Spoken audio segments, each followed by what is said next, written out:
So here we are, 21st of November 2025, 30 years almost to the day since the Beatles released their original Anthology series, which was an absolute joy.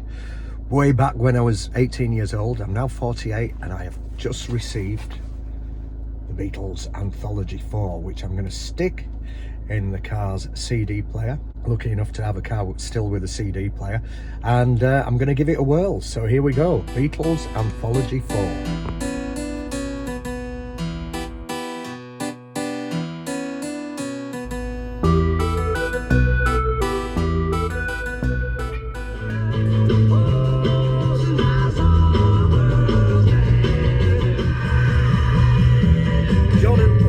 Certainly had the best rock and roll screams in history.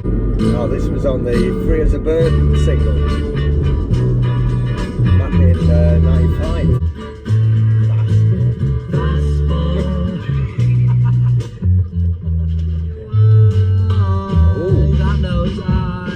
I've always loved this song from Hard Day's Night. Tell me why.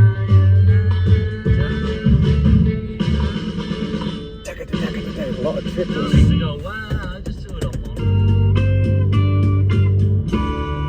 Oh, trying that again. Early take, but still charming. You can tell how George Martin's piano always really gave it down, down, down, down. Always really embellished the songs. Boom, boom. I Need You, take one. You don't realize how much I need you. I quite like it at this speed. I thought it might be too quick, but it does actually work a little bit quicker. Almost a little bit like Buddy Holly or something.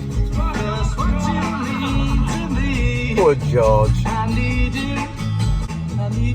It's like Think For Yourself when John and Paul are just acting daft. Poor George, you can tell why he got frustrated. Yeah, it's sounding pretty much like the finished product. Auntie Ginstein, Paul's dad's sister, really loved this song, so he nicknamed it Auntie Ginstein. Now, I have heard this on the radio the other day, and it is rather beautiful.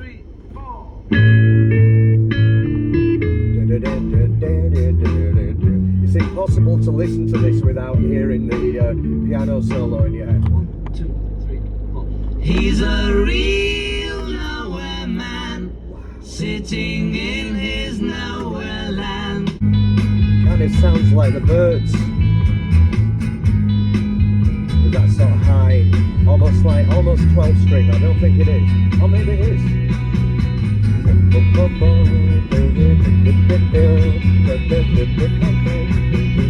I always love McCartney's bass lines. I just think you do really make a song.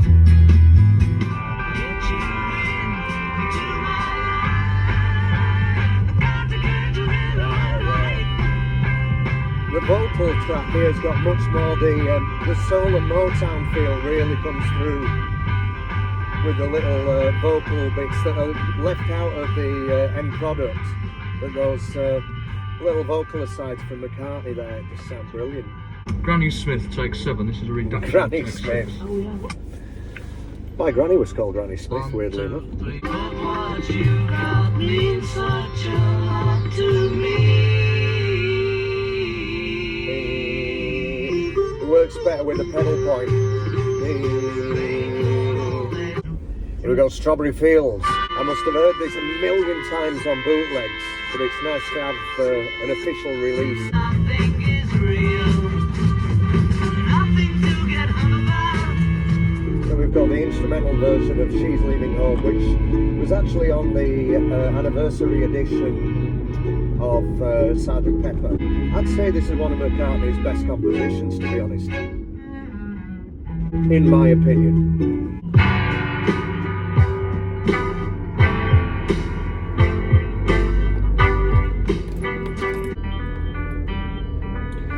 Check your tuning, always check your tuning before you start recording. So this is Baby You're a Rich Man. We'd like some cokes, Mal. Cannabis resin too. Yeah, if you got any cannabis, send it in. We've out for the High Court tomorrow.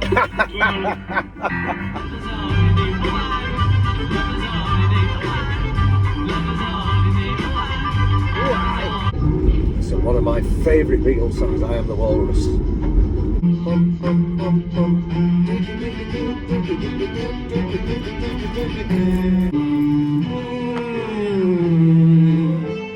George Martin, fifth Beatle, without a doubt. So then, the dogs have got salmon and pumpkin seed, natural, tasty dog snacks, and I'm about to put on CD 2 of Anthology 4. What do you reckon, Bertie? Oh, yeah. Oh. So, this is going to be one of my favourite Beatles songs. So, who do you think did the guitar solo on Hey Bulldog? I personally think it was George Harrison. Too bluesy for McCartney. I always think that it was George Harrison that did the solo. But make your own minds up, viewers. Certainly one of Paul McCartney's best bass parts. Oh, this is Hesley.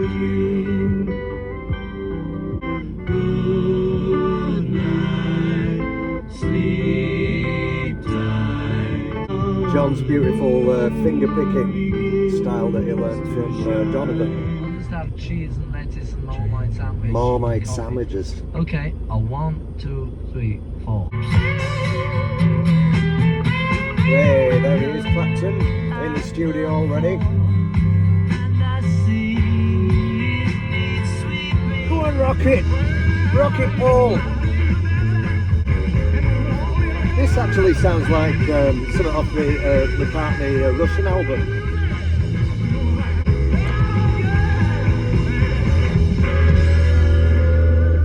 Go for it. I love these little 1968 almost throwaway little pieces that McCartney put together. Kind of leading the way to McCartney and Ram, really, very simplistic. I mean, as a Beatles fan, this is what the charm of the Anthology series is, hearing all this studio chatter. It's priceless. Whenever I think of a John song, I always think he was being completely honest. There was an honesty about John's songs, and a kind of feeling that he was giving everything that he got. He wasn't holding anything back. As much as I love McCartney, sometimes you can kind of get the feeling that he was writing songs piecemeal just because he fancied writing a song, whereas John he wasn't just writing a song, he was giving something of himself. If that makes sense? Maybe it doesn't, I don't know. You know, in the ukulele group that I teach, the over 60s group, the favourite Beatles song for them to play is Octopus's Garden. Out of all the Beatles songs, they love playing Octopus's Garden, probably because it's quite a simple song to play, but there's just this charm to it, this innocence, which was part of the Beatles' magic. Oh, another favourite of mine, definitely up there in the top 10 Beatles songs for me, Here Comes the Sun. I love playing it as well. It's a great song to play on guitar.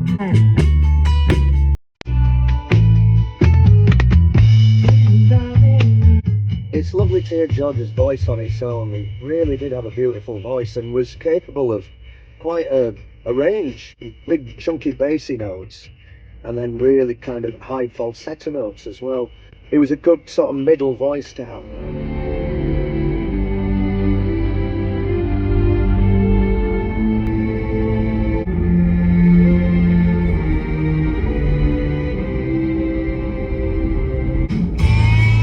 So here we go then. So this is Free as a Bird 2025. Obviously they've used the MAL software to separate John's vocal from the original piano track. Now, one or two people have actually said that they prefer the original 1995 mix because of Lennon's voice containing the kind of sounding distant. It almost sounded as though he was singing from beyond the grave, which a lot of people really like. And I know what they mean. I think there's merits to both versions, both the 95 version and this version as well. Turned out nice again. So now we've got the 2025 Real Love. Oh, very nice. All my looks better. Unlike some forgotten. I'm just wondering if they haven't used different takes of John's original demos, because they sound like different vocal takes from the original 1995 version. But John's voice certainly meshes better with George and Paul's on this version, because they've been able to separate his voice. On the original, you could always hear this kind of tinny, kind of almost like feedback from the piano. But because they've been able to take out the original piano now and just use John's original voice with the Maltec software, yeah, that works. Free as a Bird sounded good, but Real Love, wow, that sounded amazing. And then we've got Now and Then, and I don't think there's going to be any major changes to Now and Then, obviously, because it only came out a couple of years ago. It was amazing, you know, when this song came out back in 2023, just to be thinking, my God, I'm here, still around to hear a Beatles song, a new Beatles song in the 21st century. It's quite something, quite emotional as a Beatles fan, really.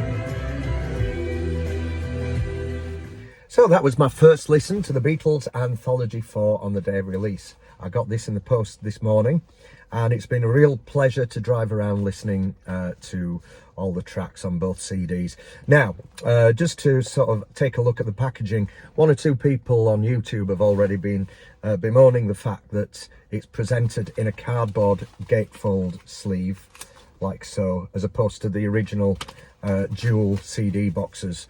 And I know where people are coming from, because it's quite nice to have something quite chunky to put on your CD shelf. But as I'm a little bit pushed for space nowadays, this is actually fine, and it's easy to open. You've got, obviously, you've got your two CDs in either side there, and you've got the booklet full of great information about each one of the recordings. I've seen one or two people on YouTube already saying it's worthwhile forking out for the full anthology set. So if you've got the money to spend on the reissues, then why not go for it?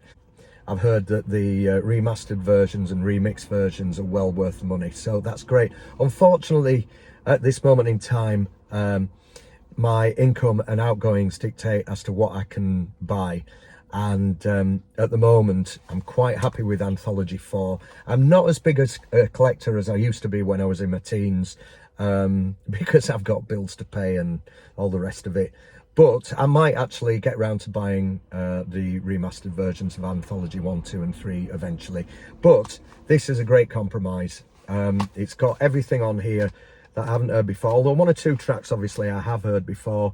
On Free as a Bird there was This Boy, which is included on here, so maybe didn't need to put that. Maybe they could have put Carnival of Light on instead of This Boy. And obviously there's tracks off the anniversary editions of Sgt. Pepper, like the instrumental version of She's Leaving Home that was already on that.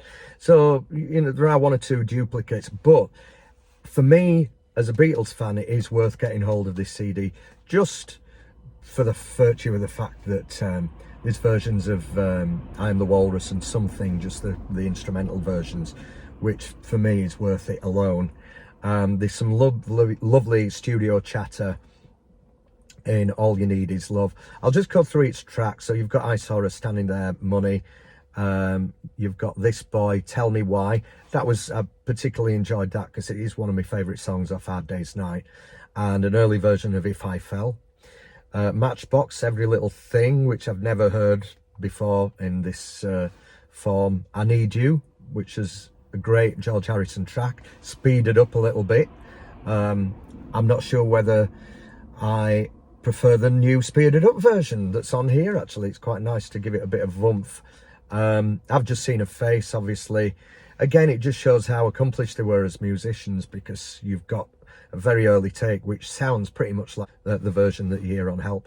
In My Life, that's just beautiful to hear John Lennon kind of singing the song on his own, well, with a little bit of McCartney harmonising, but again, no piano solo in there. Nowhere Man as well, a bit of an early take, instrumental take of Nowhere Man. That's a pure gem.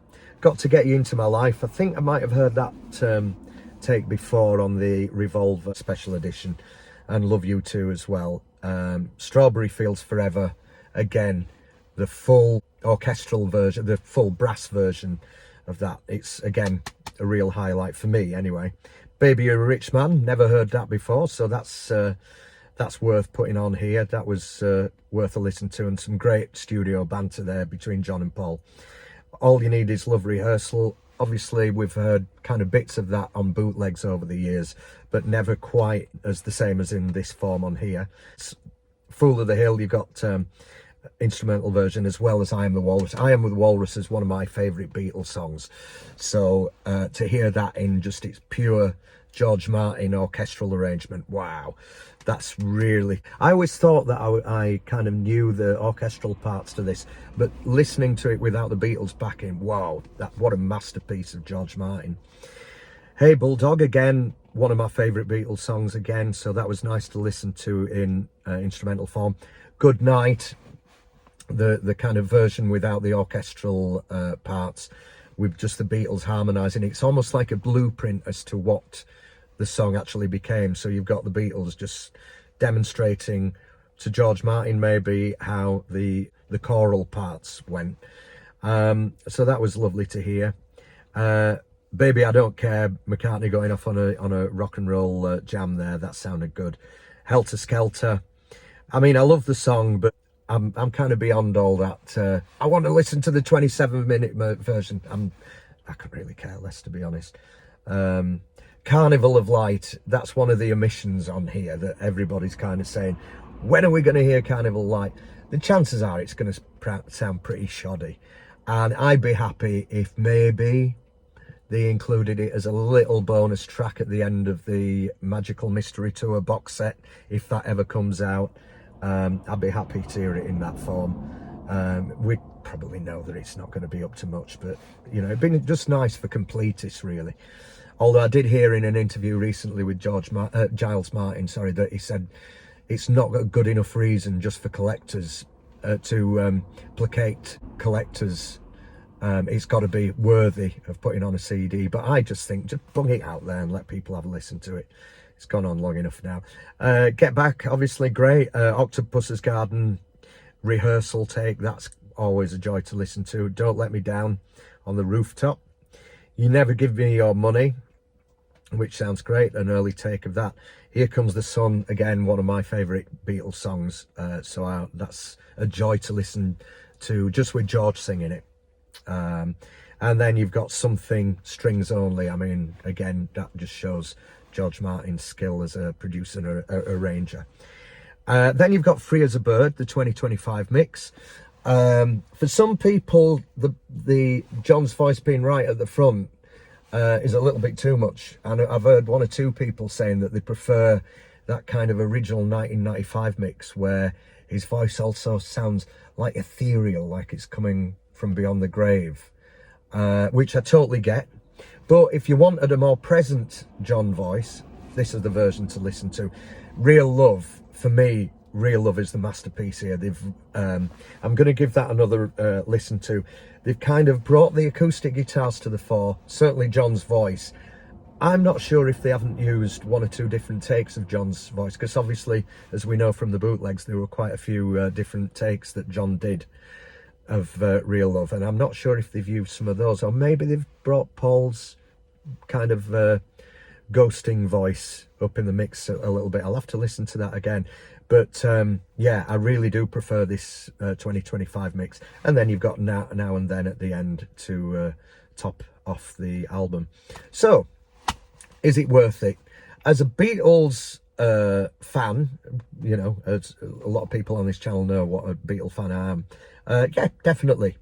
Especially if finances are looking a little bit sort of tough in the run-up to Christmas, and you just think, well, I can't really justify buying the full 3 anthologies. Just buy this, like I've done. I'm really chuffed with that. It's been a real present to myself this year to buy this, and I'm glad that I have done.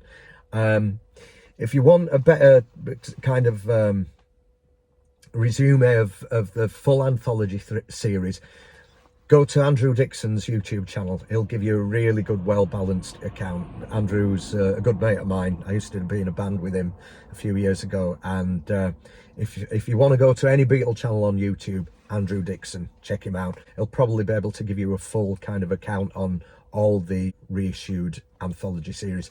But for me, really glad that I've got hold of this. Yeah, there were one or two duplications from some of the other anniversary albums from Abbey Road, Sgt. Pepper and Revolver, but even so, it's worth it for me just to be able to hear Real Love remixed, I Am the Walrus strings. Wow, got the hairs raised up on the back of my neck for that. And also, what were the other ones as well? There was also, I just love hearing George Harrison's voice on its own. So Here Comes the Sun. And obviously you've got In My Life, which is also another jewel in this particular album. So thank you very much for joining me, and I hope you enjoy a bit of a Beatles Christmas. If you can afford to shell out for the book, the big book that's been reissued. And also let me know what you think to the anthology series, which is out soon on Disney as well. And I'm going to certainly be watching the remastered, reissued versions of the anthology TV series as well. So happy listening, folks. Thanks for joining me. Take care. Bye-bye.